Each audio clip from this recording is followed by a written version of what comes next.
Hi everyone, Dave here. Thanks for joining me in my garden for an introduction to this week's podcast. This is Legends of the Spire, where I speak to former players and managers of Chesterfield Football Club, but this week it's something a little bit different. I was very fortunate this week to have 30 minutes of Adam Summerton's time. Now, Adam is the commentator for Vanarama National League footage on BT Sport. Also does loads of European football matches as well. So he's doing football pretty much all over the world, loads of different levels. It was really good to have a chat with him about how he got into this career in the first place, some funny stories along the way. And then in the second half of the podcast, we very much spoke about Chesterfield. Obviously, last season was a bit of a tumultuous one. We were riding high right at the start, and then lots of stuff happened, which we shall not mention. And then we kind of finished that season on a little bit of a high with the Halifax game, forgetting about the Solihull one, but the Halifax one was a cracker. So it was good to get his opinions on what happened really at Chesterfield last season from the outside looking in, and also his expectations for Chesterfield and all the other teams really in going into this 22-23 National League season.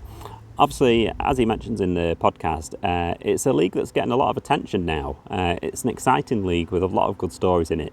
So everyone's really ears are pricked up when it comes to National League now, which is really great to see. And Adam is a big part of that, as he's a fantastic commentator, as I'm sure you'll all agree from the National League footage on BT Sport. I am at Spire Legends on Twitter and Instagram, and Legends of the Spire on Facebook. But as we're only a couple of days away from pre-season starting, let's just get straight into it. Here is the latest podcast with BT Sport commentator Adam Summerton.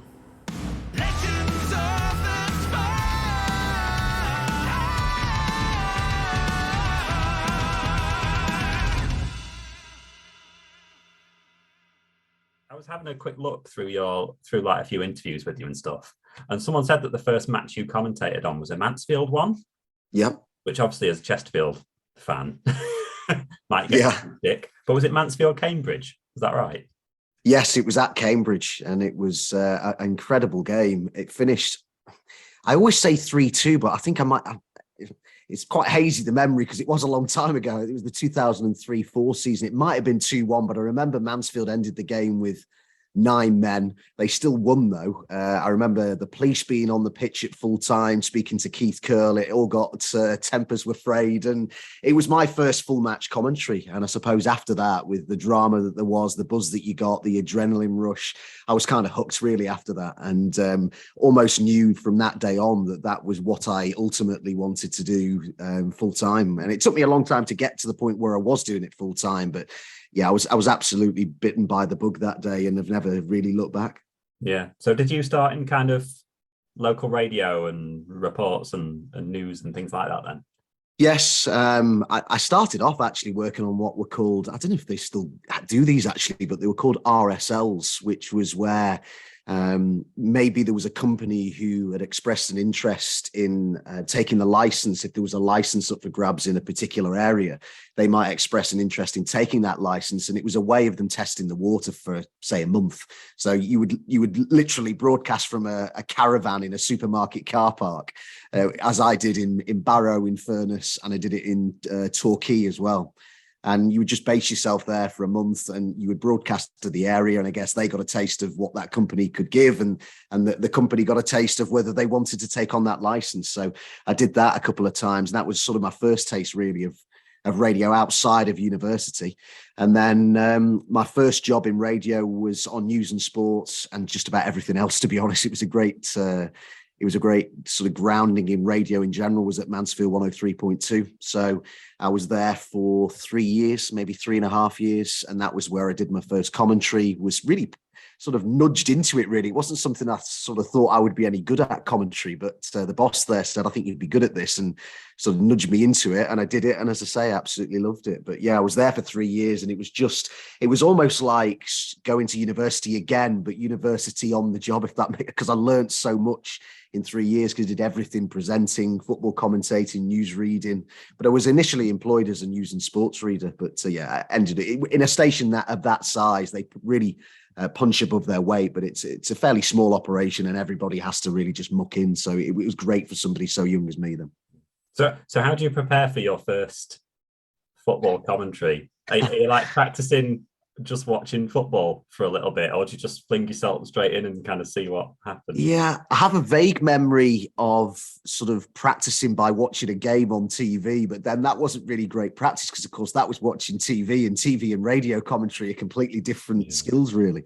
I always remember the guy who was kind of my mentor there, who covered Mansfield Town 4, Mansfield 103.2, a guy called, well, he had a sort of a stage name, which was James Bradley, which was the names of his two children put together. But his actual name was Nigel Pinnock, who taught me a lot. And I sort of, learned a lot from him. And I always remember him saying before my first game, he said, if you were holding on to a cliff, you wouldn't let go, would you? I said, well, of course not. No. And he said, well, if you're talking in a commentary and you're doing radio, don't stop talking. And that was kind of the pep talk that I had, really. But it was just football commentary, radio commentary. It's just one of those things where you can never truly teach somebody how to do it. You learn by doing it, really. And you have to make your mistakes at a lower level, I guess. And then that's how you learn. You learn how to get yourself out of tricky situations. You learn how to make things better for the listener or the viewer. It is because I get asked this all the time about, but say university students will say, I want to be a commentator. What advice can you give? Well, yeah, I can give plenty of advice on things that you can do that can help. What I always say is be a rounded broadcaster. Don't just think you can do football commentary. Use the skills that you would get as a newsreader or a presenter or a journalist. They all can be used in commentary. So that's very important that you get those other skills as well. But it is a job that I really do think you couldn't get a degree in football commentary, put it that way. You need to go out and do it.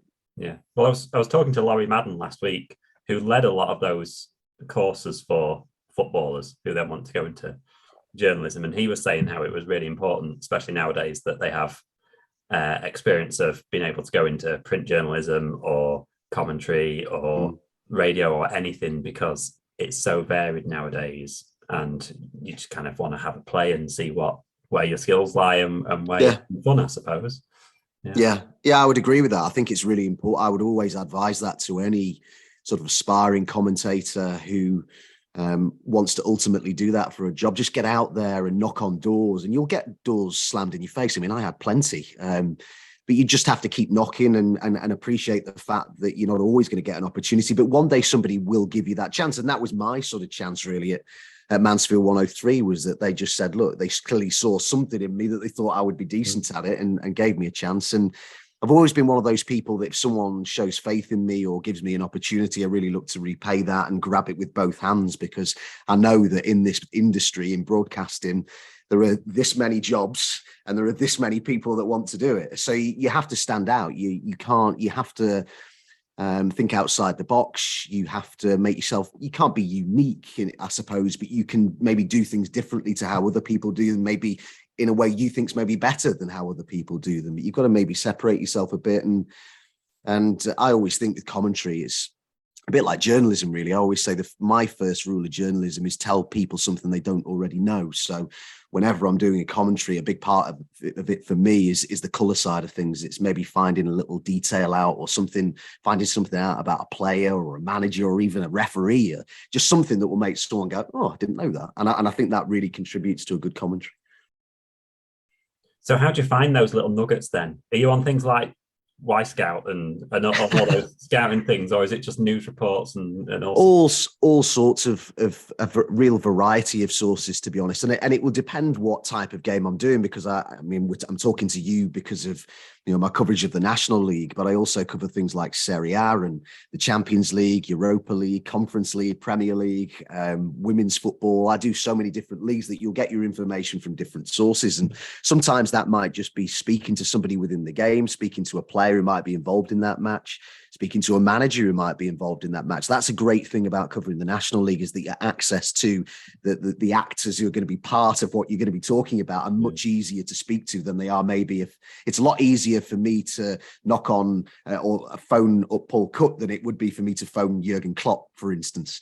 The access is just that much better. So you can sometimes actually, get that one-to-one access, but other times it might be, if I'm covering a European fixture, say a Serie A game, it might be translating Gazzetta dello Sport. It might be translating another newspaper from Italy.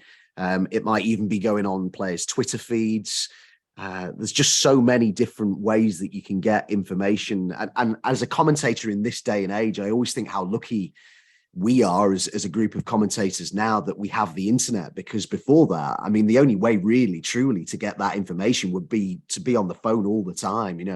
I always remember a piece of commentary for when I was a young boy, and I've always sort of seen it as a sort of an example of gold standard of commentary, was John Motson in the 88 Cup final, whereas Aldridge was about to take his penalty against Besant. Motson said, now I spoke to Dave Besant during the week and he told me that Aldridge places his penalties to the goalkeeper's left. And as fractionally after he said that, Aldridge stepped up and put the penalty where Motson said he would put it.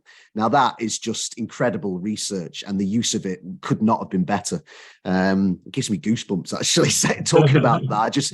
I just think it was an unbelievable piece of research, and for somebody who's, I respect my craft and a lot of other people who do it, I thought that was just absolutely brilliant. But he, of course, wouldn't have had access to the internet in those days. John Motson and Davis and others of that era, their access to information was much harder. But in some ways, actually, if I'm to flip it over, in some ways their access was better because the managers and the players were maybe more open to being spoken to by a commentator before a game than perhaps they would be now.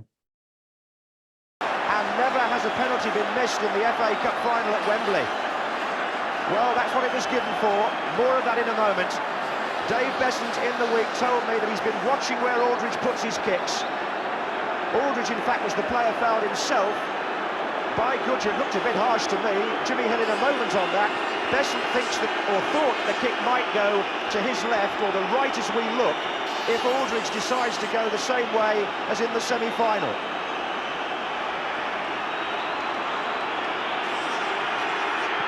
He did, and he saved it and made history. But it's interesting, when Bob Wilson was on, he was talking about when he was pulling together the first analysis clips, and he was spending time in the basement with scissors and taping things together for hours. Yeah, I've done that. A 20-second clip together that you could put on TV. And he said it seems amazing looking back now that he was doing things like that. But I suppose that's how you innovate, isn't it? And make something different. Yeah. We as I started my university course, which was broadcast journalism, digital was all kind of becoming the norm then. But they insisted in our first year that we learn how to cut and splice. And everybody was just fingers and thumbs. Everyone, why are we doing this? Nobody's going to do this anymore. And now people have got razor blade, with their fingers cut and everything. It was. I found that really. I think if you'd had to do that when I was in it, I think I'd have struggled, to be honest. It was honestly, I have so much respect for the people that used to put out news programs on a deadline when you had to actually cut pieces of tape with a razor blade. Incredibly difficult that must have been. I've always wondered. It's a bit of a frivolous question, but as someone that watches a lot of football games and watches a lot of players, do you ever get any managers or any scouts or anything like that asking your opinions on certain players because the amount of times you've watched them? Yes, yeah. I've been asked by some agents and some scouts and some managers. Yeah, if you see a player, will you let me know? What do you think of this player? Yeah, it does happen quite a bit. I mean, and that can be at National League level, where I'd say it's probably most common. Where maybe clubs don't quite have the same scouting network and resources that maybe they would be at, say, a Premier League club. But I remember last year there was somebody from a Premier League club who knew that I watched a lot of Italian football, said, if you see anybody, can you let me know? So, yeah, that does happen. There you go. I've always wondered. So kind of BT Sport then. So you were kind of one of the kind of pivotal figures that kind of came in, and you've been there for kind of a while now, haven't you? So it must be nice for you to see how that's kind of grown, all that coverage. Yeah, I've been there from the start. Yeah, I started out as part of the team that did the European leagues. I think my first game was a League One match. BT Sports has been fantastic for me. I mentioned earlier to you that whenever someone gives me a chance, I really look to try and repay that faith. I think that's important because you do get all shut in your face. And when somebody shows faith in you, you really want to make the most of it and prove them right, I suppose. And for a long time before BT Sport launched, I was sort of my early to mid 30s when BT Sport launched. And I'd got to a point where I was happy doing the job, but I hadn't got to the level that I wanted to get to or thought that I could aspire to. And I'd knocked on the door at Sky and got one or two sort of encouraging responses, but never actually got given a game to do. It was a case of, yeah, we like you, and when an opportunity comes up, we'll give you one.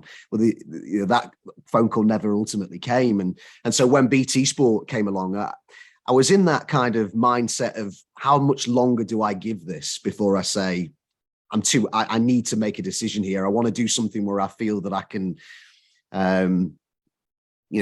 aspire higher than I am doing in this. And I felt that I could do it, but I just wasn't getting that opportunity. So when they came along and straight away they said, yeah, we'd like to use you on the European leagues. It's still the best email I've ever had. I was absolutely overjoyed when I got that email to say that, yeah, we'd love you to do some League One games and Serie A matches. And yeah, from there, I suppose I've worked my way up the ladder there. And yeah, it'll be 10 years next year since BT was launched. And it's exciting times going forward as well with the well-publicized merger with Discovery. So the company means a lot to me. And Prime as well. Amazon have kind of started to change things, haven't they, in terms of having multiple games kicking off at the same time and being able to kind of flick through. Yeah. You've kind of been involved in all that as well, haven't you? Which is really fascinating. Yeah, I've been involved in every season that they've done that, and that's been a great experience to be a part of that as well. I think it's great when you can be involved in something from the very beginning, as I was with BT. And I suppose you could say the same with Prime Video when I did their first round of games. I like to think you're part of, even if it's just a small part of building something. I think that's really exciting, particularly when it's on the edge of sort of technological innovation, as you could argue that the Prime Video offering is and was. I mean, it's something totally different for the British TV market. That's sort of, that multiple access to games at the same time. So yeah, I thoroughly enjoyed being part of that. Great lineup that they've picked. And of course, they've got fixtures coming up in October and December this season as well. So hopefully, I don't know yet, but hopefully be a part of that again. But yeah, it's to be in something from the start is something that I've always been excited by. Yeah. So before we go to National League, kind of during lockdown, you had your own kind of little commentary projects, didn't you, on social media and stuff? Ducks and all that kind of stuff. You saw that, did you? Yeah, I did see that, yeah. It kind of kept everyone amused. Everyone went a bit doolally, didn't they, over that period of time? Yeah, a little bit, yeah. I suppose commentating on ducks would go in that bracket, yeah. Have you ever thought of continuing on that? I suppose that's where you can branch out. That's a new area of commentary to branch into. I did it. There were certain things about that whole time that I'll always remember quite fondly, actually, was I remember with my daughters that it's funny how these things work out, but I remember, I can't remember if they got in touch with me or I got in touch with them or somebody noticed something I put on Twitter, but Roma, the Italian football club, got in touch with me and got me to write an article for them that involved my daughters and what I was doing with them and how I was teaching them and what I was doing was I was using football to teach them when you were doing the homeschooling about sort of countries' flags and things like that. So I remember that they did like an article on me and my girls about that. I mean, things like that would just not happen otherwise, would they? And there was one or two other things as well. I remember teaching my girls out in the street how to do things like the Maradona turn, and I was filming it, and I just sort of spoke to someone at BT and I said, you wouldn't be interested in using this, would you? Because they were, at the time, they were getting kids to send in video of themselves doing tricks and stuff. So anyway, they did. So my girls thought it was brilliant that they got the video of them doing the Maradona turn on BT Sports. So yeah, just lots of little things like that. But it's all kind of back to normal now, isn't it? Yeah, it is rather. Seem a bit of a disjointed formation, but there's clearly four at the back here, and there's two streaming forward. In fact, one there seems to have lost his head completely. And look at this, there's a counter-attack on and they're retreating, they're heading back here, and one looks particularly worried. So National League, obviously this is a podcast about Chesterfield, so it was a bit of a bonkers season last year for Chesterfield, really. We obviously set off like a steam train and were riding high at the top of the league and everything was rosy, and then various things happened with our manager, and had horrendous injuries all the way through the season, which obviously Kabongo Shimanga's injury kind of ended it, I suppose, for us. But what was your kind of, you've obviously had quite a few Chesterfield games on TV last year. What was your kind of outside opinion of that season for Chesterfield? It was a bit bonkers. Yeah, I remember at the start of it thinking that they would be title challengers, and that was certainly how it was panning out. And look, it's all ifs, buts, and maybes, isn't it? But I think, hadn't the manager stayed and it not happened what happened with him off the pitch, and had Shimanga not got injured, I still think that they would have been right in it right until the end. I don't really see any reason why they wouldn't have been when you looked at their form. And it just really illustrated to me how fragile things are in sport and in football, because, you look at that situation at the turn of the year, and, things could hardly have been going any better, could they, for Chesterfield? And they've even got a plum draw in the FA Cup at Stamford Bridge. I mean, to go from that and the euphoria of that draw, the fact that they had the league's top scorer, I would argue that at the time, before everything that happened off the pitch, that Rowe was one of probably the most highly thought of young coaches, certainly at non-league level. And I've absolutely no doubt at all that had things not transpired in the way that they did, I think that he would probably be managing in the Football League next season, because I think there would have been clubs who would quite gladly have taken him. So it's amazing how things change. And as I say, it's a lesson in how fragile things are. And look, and you've said it yourself, another thing that really badly hurt Chesterfield was injuries. I mean, their injury list was insane.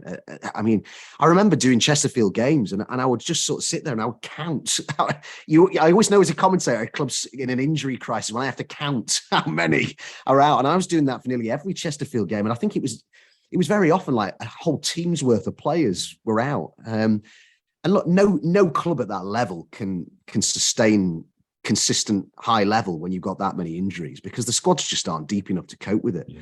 So I guess you could say it was actually, even though their form dipped so badly at the end of the season, you could even say it was still an achievement just to get in the playoffs. But that shows how good they had been, didn't it? How many points they had on the board that they still managed to get in the playoffs. And look, they really, really badly limped into the playoffs. So there's any doubt about that. I mean, I remember doing a couple of Chesterfield games at the end of the regular season, and I just thought this team's just unrecognisable from the team that we were watching earlier on in the campaign. And I just thought, look, they're by far the weakest team in terms of form going into the playoffs. But what a performance they produced at Halifax. I mean, great game. Yeah, I mean, I came away from that game thinking, where did that come from? I wasn't expecting that at all. And I suppose in a way, whilst yes, some players who have been involved in that game have now moved on and they're very active in the transfer market, which will encourage Chesterfield supporters. Look, there are some players who will remain from that and might take a bit of encouragement from that. They beat a team in Halifax, I think, had the best home record in the league last season. So that was a really good performance and a really good result to get what they did at Halifax. But ultimately, I think Solihull they were the better team in that semi-final. They fully deserved to go through, I thought.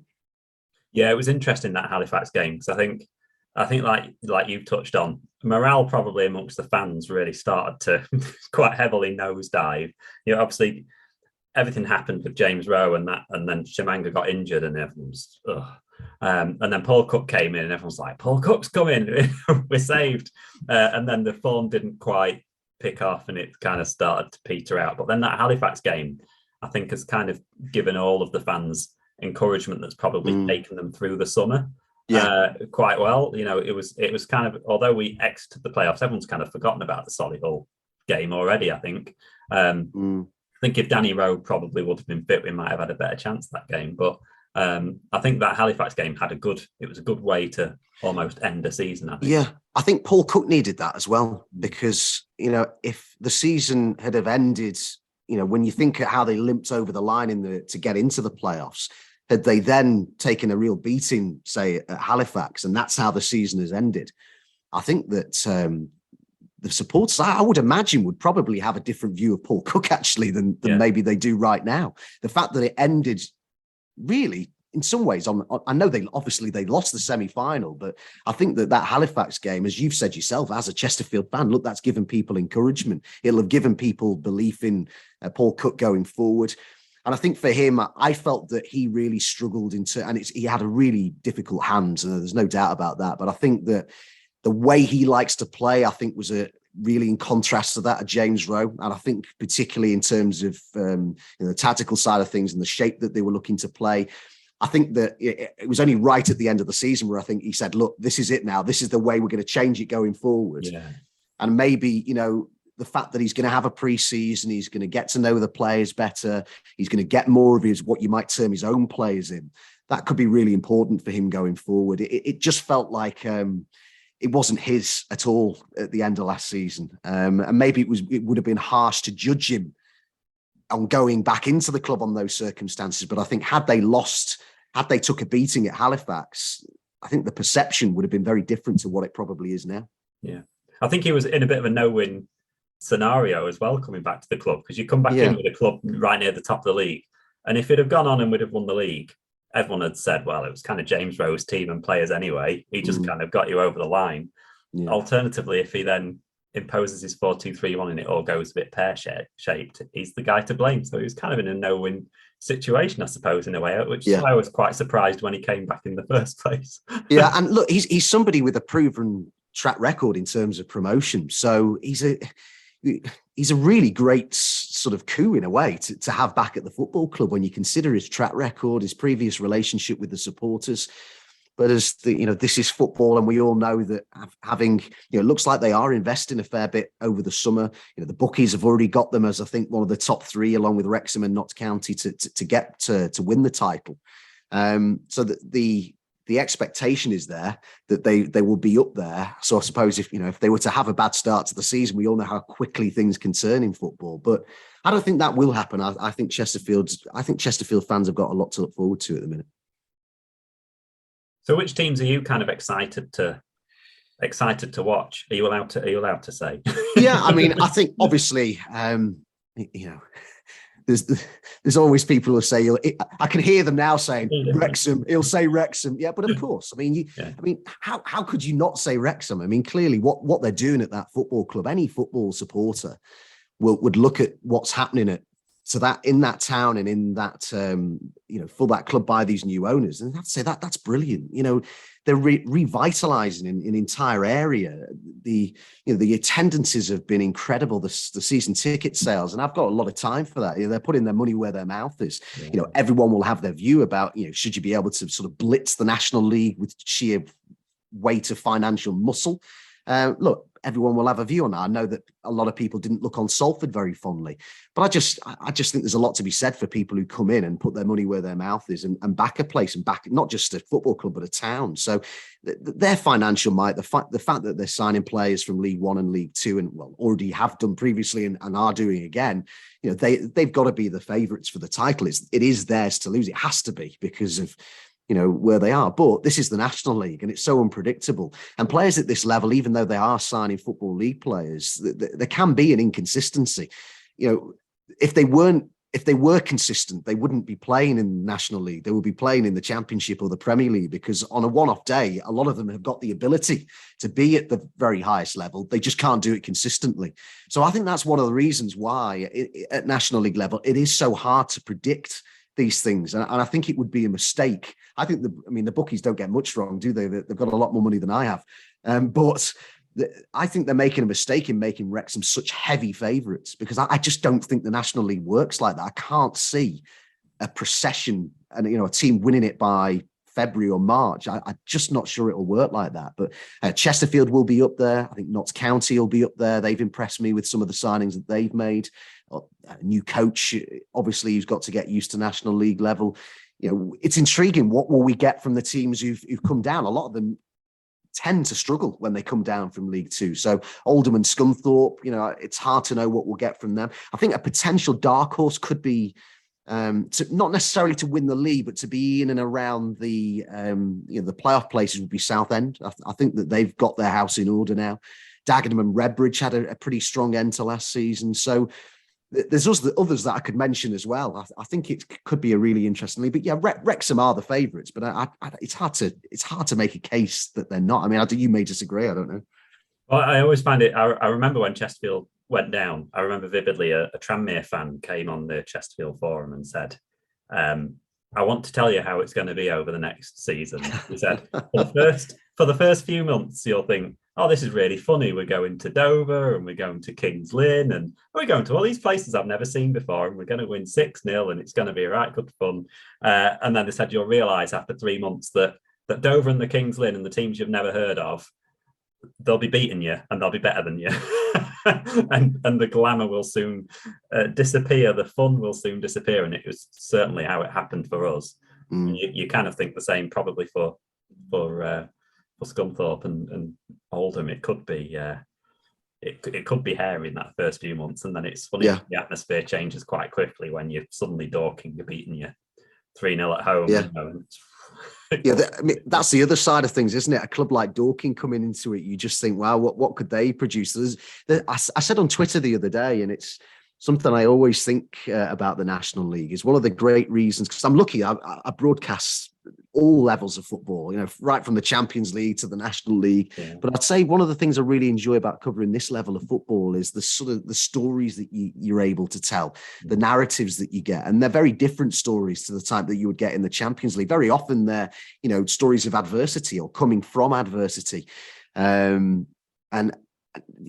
that's, as I say, that's probably one of the best things about covering this level of football. You just get to get under, and because you've got that extra little bit more access, you can get under the skin of it a little bit more than, again, that you could do the higher you go up the food chain. So I'm quite sure that we'll get those stories again this season. We always do. You never don't. So, and that, whatever, it could be Wrexham going up after it would be 15 seasons, wouldn't it? At this level of football, that in itself would be an incredible story, even if you just take away all the the Hollywood ownership and all that. Being a supporter in this league, like in the first 3 games, I think for Chesterfield, we had Dorking away where, I'm not being disrespectful, but their attendances were generally 3 figures, and the Bunch of Amateurs series is amazing on YouTube. And then a few games later, we've got Wrexham at home, where I've no doubt it will be near sellout, and we'll be getting about 10,000 there, and it will feel like a top-level League One game. Yeah. It's weird how you can go game to game, like at one point being in a really ramshackle stadium, and the next point it feeling like a big Football League fixture. Yeah, I think you've hit on something important there, and something that does worry me a little bit about the National League, because yes, it's great that the league's getting even more publicity. I've never known the National League be talked about more than it has been over the last 12 months. Even, when Salford arrived, but Salford, was still a fairly small operation, despite the fact they had big backers. But, with the crowds that have been coming to clubs like Chesterfield, Grimsby, Notts County, Wrexham, it's definitely got more people talk. I notice things like TalkSport are talking more. They're phoning people like me and asking us to go on and talk more about the National League than maybe has been the case before. And there has been more money going into the league. And we're seeing the standard perhaps go up in that respect with League One and League Two players coming in. But I think another effect of that, and you've just sort of touched on it there, is that I think that the gap between the top end of the National League and the bottom end of the National League is getting bigger and bigger. And in terms of competitiveness, that is a worry for me, that ultimately there will become a tipping point where we no longer see teams like Dover, well, they've just dropped out, haven't they? But teams like, I won't mention any teams because I'll get criticised for that, but you know what I mean? The teams at the bottom end, who you would expect to be at the bottom end, are going to really struggle to bridge that gap to the Chesterfields, Notts Counties and Wrexhams. That's a worry for me, that we might lose a bit of the competitiveness, but that also feeds into what is an ongoing debate. And one I think needs to be talked about more is 2 automatic up from the National League. I can't believe that there is not more pressure on the Football League to make that happen. It's just makes no sense to me at all that there aren't 2 automatic promotion places. It absolutely has to happen. And the National League now is, albeit, I'm trying to think, is there any part-time clubs? I mean, a lot of them have gone to a kind of a hybrid model now, haven't they? But truly part-time. I think Wealdstone might be part-time, if memory serves me right. But they're nearly all full-time now. And it is, some people say, look, it is the sort of Division 5 now in terms of it needs to be treated as such. So I think that debate really needs ramping up, to be honest, in terms of the 2 up. Yeah, you're right. I mean, it's horrendous. The thing that I'd love to see change in the National League would be to have 7 subs and to have more promotion spots, because we're just having to. Certainly last year, no goalkeepers on the bench, which really did us in the playoffs in the season before at Notts County. And I know that the various managers have spoken about that, but it's just you think I could easily see Stockport going up from League Two because there's 4 promotions. Yes, yeah, I could. Wouldn't surprise me at all. League 22. Yeah. I know Ian Birchnall at Notts County said that was Mickey Mouse, was I think the quote from him last season about the, as you mentioned there, the substitutes. And I can understand that a lot of National League managers don't go with a substitute goalkeeper, but it's it can be a risky business. Great. Well, so it's kind of getting to the tail end of our chat. So you're kind of looking forward to this following season then. I suppose it must be interesting for you to be able to do European games and then go to Dorking or something like that. It must be nice having that variety.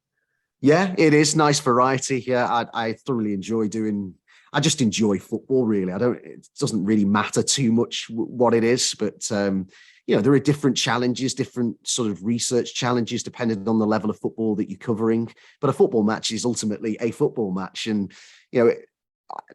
I just enjoy all the leagues that I cover, really, for different reasons, as I've probably illustrated to you why I like the National League here. And there's reasons why I could tell you, I love covering the Champions League. Obviously, that's the highest end of the game, along with the Premier League as well. So, the football that you see is at that level the best that you can see. So that makes that very enjoyable too. But yeah, I always look forward to every season. I'm at that stage of the summer where I always try and have a bit of time off over the summer because it is really intense during the season. So I try and have a bit of downtime during the summer, but I've got to that stage, and I think I think it's about 4 weeks since I last did a game, and I'm getting to that point where I'm like twitching, get a bit twitchy. I feel I'm almost like thinking, should I start my prep for, I've got a pretty good idea of what my first Italian game of the season is going to be, for example, and it's like 5-6 weeks ago. I'm thinking, should I start the prep? So, but I've got some fun things to look forward to with my kids as well. One of which is going to San Siro with them, which I'm really looking forward to doing.